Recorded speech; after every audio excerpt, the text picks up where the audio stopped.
Hi, Larry. Welcome back. Hey, Donnie. It's great to see you again.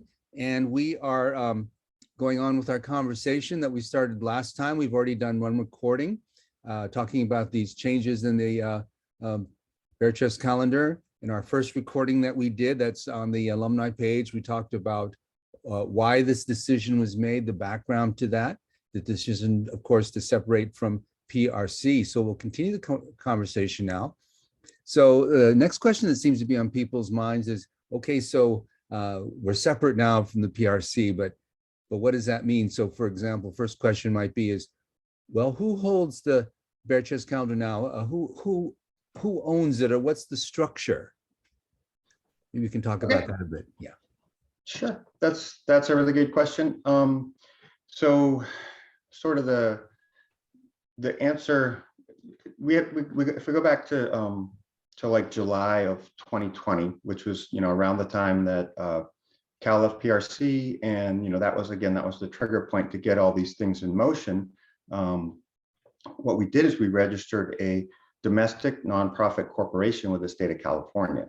And, as a corporation, there are certain requirements in terms of, what you have to do to register, and the sort of the people that need to be involved, and the structure and all that. So, at a minimum, you have to have a president, you have to have a treasurer, you have to have a secretary. So when we created a corporation, we registered, you have to file articles of incorporation and state what your purpose is. So we filed all the appropriate paperwork, and established who our officers were going to be. Well, actually, so there's a little bit more to the process. Let me, because the other piece that's involved is bylaws. So actually, when we first created the corporation, again, that was in 2020, July of 2020. That kind of started a process. Jeffrey Wayne was was a den daddy. And he and I worked together on this process, right? So again, we registered the corporation, and then we needed to create bylaws, and the bylaws kind of specify how the organization is going to run. It provides, just a framework for how the organization gets governed. And we talked about the board of directors last time. So there is a board that makes decisions, but the board is actually governed by the bylaws. So again, back in 2020, July of 2020, we filed articles of incorporation with the state, and that really just stated what the purpose of the organization was. And then we started this. It took probably almost 6 months to kind of come up with the bylaws. Like I say, Jeffrey Wayne was involved with that and did most of the heavy lifting on that. We took a sort of a template that we got from the internet, and then we customized it for Bear Chest calendar. And once that was done, then we sort of started putting a little bit more into place. So around the first of the year, we established a board of directors. The board of directors met and reviewed the bylaws that Jeffrey wrote. DC was also involved, DC Sands, right? So the sort of the initial 3 people that were involved in this were myself, Jeffrey Wayne, and DC Sands. And then we brought in a couple more people to join the board, right? And we had a board meeting, and we talked about, again, what the purpose of the corporation was, and we looked at the bylaws, which sort of dictate how the organization runs.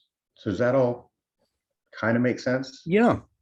So Okay. So it's not like any one person owns it. This is a corporation, and Correct. it's really in that way it's the same as PRC or any other corporation. PRC is also a corporation, and it's governed by a board of directors, just like any other corporation.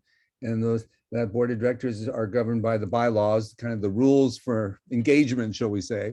Yes. That you guys have written. And okay, so we have. Go ahead.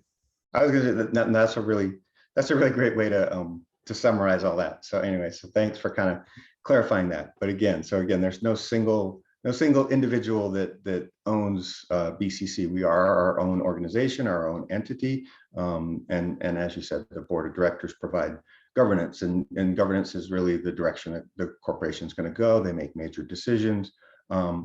The board of directors is sort of, how the organization works is controlled by the bylaws, but the board of directors can make changes to the bylaws if they need to, right? So Mhm. again, when Jeffrey wrote the initial set of bylaws, he took this boilerplate template and customized it to make it a little more to reflect Bear Chest Calendar and use some of our terminology and that kind of stuff. But that's what we're using right now, right? That initial set of bylaws that was written back in 2020 was adopted by the first board of directors at the first board of directors meeting, and that's what we operate under now. But in the future, if we need to make changes, the board can vote to make changes to the bylaws. Okay, well, the question might be, well, this stuff, you'll be watching this video for some time in the future. So as of today is January 21st, 2022. So as of this day, who is on that board of directors? Okay, so it's still the initial board of directors, and that's myself, Scott Johnson, Ranjiv Singh, Jeffrey Wayne, and DC Sands. So we have a board of directors with 5 people on it. And then we also have, so there are officers associated with the corporation as well. Again, the board provides oversight, and the officers are more on the day-to-day things, I think, keeping things running. So we have a president, and that's me, a vice president, which again is Scott Johnson. Treasurer is Neil Lang, and our secretary is DC Sands. And that's not quite true. DC Sands was the initial secretary, but his term expired basically. So he committed to a year. So I take that back. DC was the initial secretary, but Brian Day has taken over as of January 1st. Okay. So we have this board of directors. We also have these officers. Now, these officers are not necessarily on the board of directors, but the officers are doing, sounds like more the day-to-day stuff. All these functions, the president, vice president, secretary, treasurer, obviously treasurer, keeping money daddy, as we call him, keeping money moving in and out and so on, keeping track of the beans. Correct. The secretary helps with, filing paperwork, making sure we're in compliance, those sorts of things. We have, again, there's sort of some stipulations within bylaws for how we're going to operate. But the other thing to keep in mind is that as a nonprofit, right, there are some rules that the IRS expects us to follow. So there's a whole other piece actually, or separate from this, right? So again, we have a sort of our purpose is defined in the Articles of Incorporation, which were filed with the state. Then we came up with the bylaws, which said how we were going to run the organization. And then we took all of that information and we filled out, I think it's Form 1023, but it's a form that you have to file with the IRS to be recognized as a nonprofit, right? So they looked at those first 2 documents, and then they looked at this form. Again, I think it's 1023, which just has a bunch of questions that you have to answer about how the organization is going to run, and what the beneficiaries are, what sort of activities you're going to do. It's a pretty comprehensive form, and that took a fair chunk of time. DC and I worked on that. Again, DC was a secretary at the time. So DC and I worked on that, and we submitted that in, I think it was February 1st of 2021. And that took about 6 months to get approved by the IRS. And once we were approved, and once we had our tax exempt status, which was late July, then we had to also file with the state. I mean, there are just a series of things that you have to do. So we were recognized by the IRS at the federal level as a nonprofit. Then we had to file with the state to be recognized as a nonprofit at the state level. So again, there's these whole series of steps that have gone on. And like I say, the whole thing started back July of 2020, and really it took pretty much a year to get to the point where we were approved at the federal level. And then from there, I think we talked a little bit last time about, we had a little bit of negotiation with PRC about, what the transition was going to look like. And we, came up with a contract that sort of governs our relationship moving forward. So that took another few months, right? So that all of that gets us to September 1st of 2021, which again, that's when we, actually became an independent organization. Yeah. Okay. Well, there's a lot of layers going on. So first, establishing a corporation, as I've understand it, started with the state of California. That's one layer, and Yep. then getting those bylaws set up and getting a board going, so you're functioning as a corporation. Then this whole new layer, then because we're going to say, well, we want to be a nonprofit corporation, not just any kind of regular corporation. That was a whole nother application, and Right. you successfully went through with help, of course, but you Yeah. guys went through and got that authorization. And tell me if I'm wrong, I think we can also call it a 501c3 authorization. Yeah, that's correct. So when the IRS reviews your application, you get assigned a designation. So we're a 501c3, which again, that's like PRC is. And we actually sort of, in my mind, it's helpful to think of us sort of as as Lazy Bear, or the Grassroots Gay Rights Foundation that puts on Real Bad, right?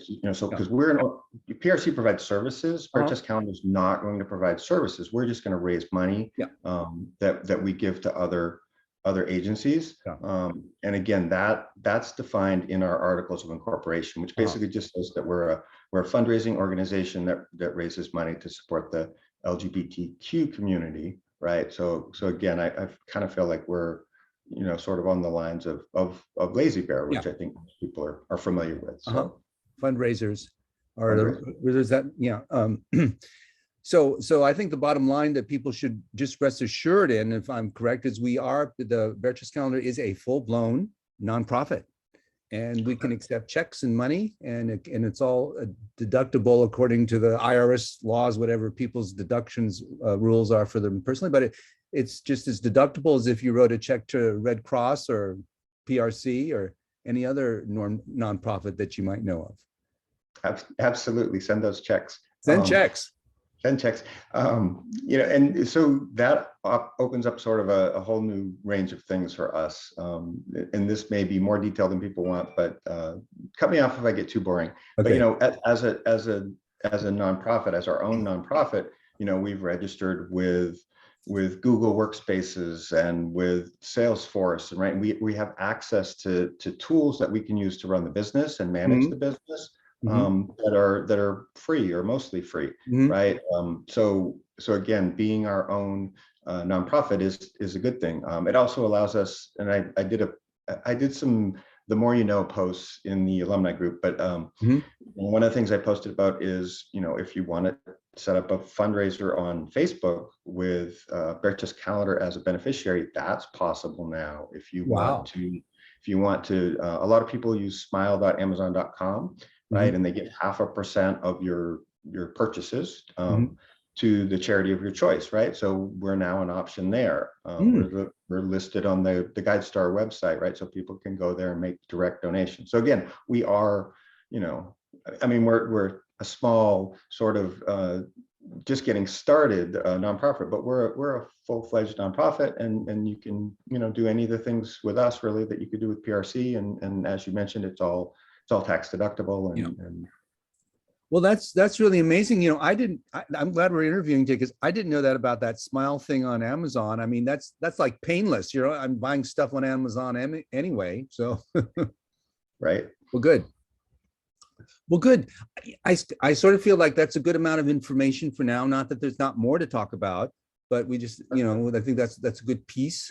And so what I'll suggest is we stop here, and I'll post this video and invite guys to watch it. And guys, if you have follow-up questions, or if this sparked other kinds of questions, please post those, and we'll have more of these interviews in future. We'll try to do one about once a week or every 10 days. I won't, don't hold us to that, but around that time, just to kind of get some information out there. All right. Are there any closing remarks from you, or the blessing? No, I think it's just good to get the information out. We're trying to be, transparent, and we understand that people have questions, right? And anytime you see me in person, feel free to ask questions. But I think doing these recordings is a really good way to get the information out to a larger group of people. And I think Donnie's posting all the time if you have questions, just to let him know, right? So if there's anything specific that you have questions about, more than likely other people are going to have that same question. So just shoot us your questions, and we'll cover them in the future. Great. Okay. Well, Larry, thank you so much for your time. This is always a lot of fun, and we'll see you again soon. All right. Thanks, Donnie. Okay, bye-bye.